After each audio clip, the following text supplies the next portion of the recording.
तलासरी तालुक्यातील उधवा गावातील मुख्य वीज ट्रान्सफॉर्मर जळाल्यामुळे गेल्या 6 दिवसांपासून गावातील हजारो नागरिक अंधारात आहेत. परिणामी दैनंदिन जीवन विस्कळीत झालेलं आहे.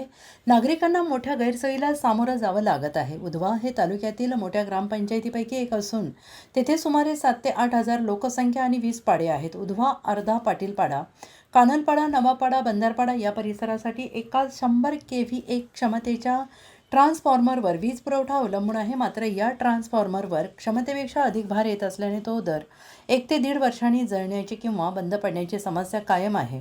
दरम्यान सीतापाडा, सुरतीपाडा, उधवा, गावठणपाडा या भागांसाठी स्वतंत्र ट्रान्सफॉर्मरची सुविधा आहे. मात्र कानलपाडा, बंधारपाडा, नवापाडा, उधवा, अर्धा, गावठणपाडा या प्रामुख्याने आदिवासी वस्ती असलेल्या भागांना अद्याप एका ट्रान्सफॉर्मरवर अवलंबून राहावे लागत आहे. त्यामुळे ट्रान्सफॉर्मर जळाल्यानंतर 8 जुलैपासून या परिसरातील वीज पुरवठा पूर्णपणे खंडित झाला आहे. वीज नसल्याने पिण्याचे पाणी, विद्यार्थ्यांचा अभ्यास, लहान मुले, ज्येष्ठ नागरिक तसेच दैनंदिन कामकाजावर गंभीर परिणाम झालेला असून ग्रामस्थांनी महावितरणाच्या कारभाराबाबत तीव्र नाराजी व्यक्त केली आहे. ग्रामस्थांचा आरोप आहे की तलासरी येथील उपअभियंता धोंडी यांनी या गंभीर समस्येकडे दुर्लक्ष केले. मात्र महावितरणाचे अधिकारी साबळे यांनी गावाला भेट देऊन नवीन ट्रान्सफॉर्मर तातडीनं उपलब्ध करून बसवण्याचा प्रयत्न सुरू असल्याचं ग्रामस्थांना आश्वासन दिले. या प्रकरणी ग्रामस्थांनी पालघर येथील महावितरण कार्यालयाशी संपर्क साधला असून पालघर लोकसभा मतदारसंघाचे खासदार डॉक्टर हेमंत चव्रा यांनाही निवेदन दिलेलं आहे. खासदारांनी उधवा गावासाठी 200 kVA क्षमतेचा नवीन ट्रान्सफॉर्मर मंजूर करण्याबाबत संबंधित अधिकाऱ्यांना पत्र पाठवल्याची माहिती मिळते आहे. तलासरीवरून प्रतिनिधी गोविंद गावित. डहाणू मित्र न्यूज नेटवर्कमध्ये आपलं स्वागत आहे.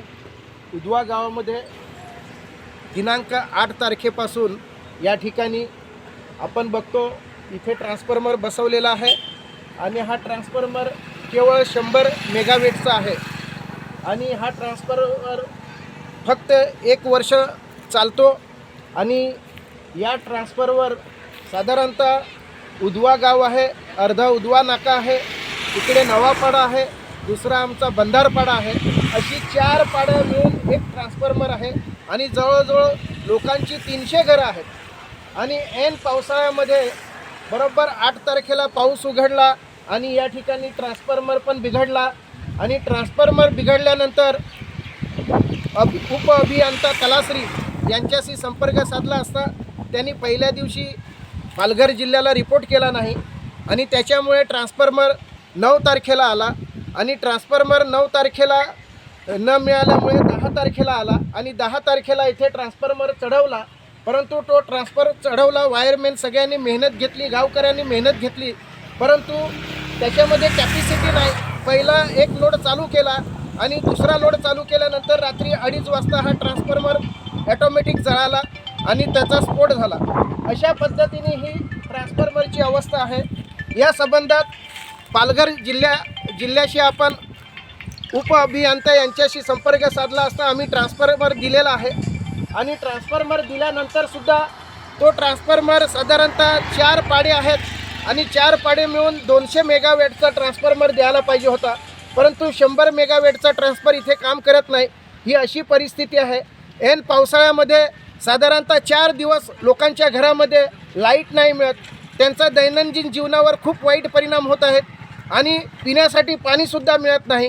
अशी या उधवा गावाची परिस्थिती झालेली आहे. तरी या संदर्भात उपअभियंता तलासरी धोडी साहेब अजिबात या ठिकाणी लक्ष देत नाही. फक्त साबळे साहेब या ठिकाणी येऊन गेले आणि आज पण सुद्धा ट्रान्सफॉर्मर आला नाही. तर अशा पद्धतीने 5 ते 6 दिवस अंधारामध्ये उधवा गाव ग्रामस्थ काढत आहेत. या ठिकाणी एक ग्रामस्थ आहेत. आपल्या घरी किती दिवस लाईट नाही आहे? 5 दिवस लाईट नाही. 5 दिवसापासून. आपलं नाव काय? माझं नाव विकी विक्रम माच्छी. विकी विक्रम माच्छी यांनी सांगितलेलं की ते ट्रान्सफॉर्मरच्या जवळच राहतात आणि 5 दिवस त्यांच्या घरी लाईट नाही आहे. अशी या ठिकाणी परिस्थिती आहे.